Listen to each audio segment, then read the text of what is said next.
ఒక వీడియో చూపించాలి మిత్రులారా మీకు. నిన్న ఇంత దుర్మార్గం అంటే చూడండి, ఇక్కడ చూడండి పాపం అక్కడ ఆ రోజు 11వ తారీఖు నాడు నైటు 11వ తారీఖు నాడు 12వ తారీఖు నాడు అరెస్ట్ చేసింది వీళ్ళందరినీ.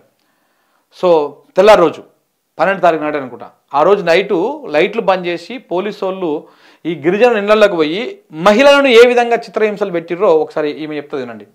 అంత తాండలా కూడా 5 మంది ముసలోళ్ళు ఉండవు, మగ పిల్లలు మొత్తం ఆడవాళ్ళమే ఉండవు. ఆడవాళ్ళని చూసి ఇగో గిట్లా వేసుకుంటారు, గిట్లా వేసుకుంటారా పోలీసు వాళ్ళు వచ్చినారు, ఎవరైనా గిట్లా గిట్లా కుట్టిగా వేసుకుంటారా, ఇట్లా చేస్తారా ఆడవాళ్ళని? నయ్య ఒక్కటి కొట్టంగా రాత్రి వచ్చి ఇక్కడ తీసి ఓన్కి హత్కారం ఉండదా?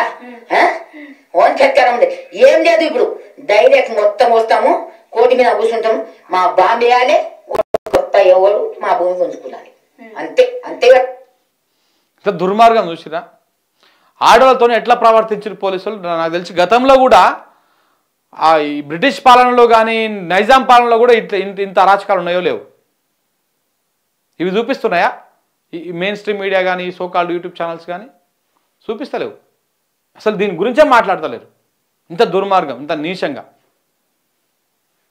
చూడండి. ఇంకా ఆయన బదిరి అనుతున్నది, ఏడుస్తున్నది. ఆ తర్వాత చెప్పింది వాళ్ళు చెక్కపోయినప్పుడు.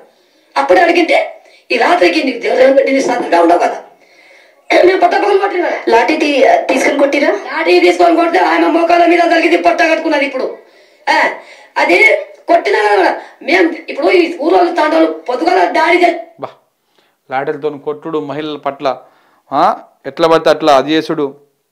అందరు కలిసి మన కాంగ్రెస్ పార్టీకి ఓట్లేసారు. ఈ లంబాడి బిడ్డలు మొత్తం ఈసారి అత్యధికంగా కాంగ్రెస్ పార్టీకి ఓట్లేసారు. మేము కొడంగల్కి వెళ్తున్నప్పుడు ఆ సందర్భంలో పరిగి దగ్గర ఒక దగ్గర ఆగినాం, మేము సైడ్కి ఆపుకున్నాం. సో అక్కడ ఆపుకొని ఉంటే ఒక మనిషి పోతా ఉన్నాడు, ఇదే లంబాడి బిడ్డ, ఒక గిరిజన మధ్య వయస్కుడు పోతా ఉన్నాడు. పోతూ మాట్లాడి మీరు మీడియా ఛానల్ కదా అది ఇది మాట్లాడి ఈసారి కాంగ్రెస్ పక్క మా లంబడోళ్ళు మొత్తం కాంగ్రెస్కే వేస్తారని చెప్పేసి మాట్లాడుకుంటూ పోయిండు.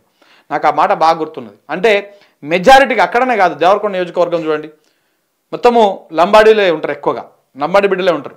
సో కాబట్టి ఇక మొత్తము ఇట్లా రాష్ట్రంలో మెజారిటీగా ముస్లిం ఓట్లు, గిరిజనుల ఓట్లు అత్యధికంగా కాంగ్రెస్ పార్టీకే పడ్డాయి. ఈసారి వాళ్ళని గెలిపించినందుకు వాళ్ళకు ఈ అరిగోస పెడతా ఉండి కాంగ్రెస్ పార్టీ, రేవంత్ రెడ్డి సర్కార్ 100% దీని మీద ఆలోచన చేయాల్సినటువంటి అవసరం కూడా ఉన్నది. Thank you.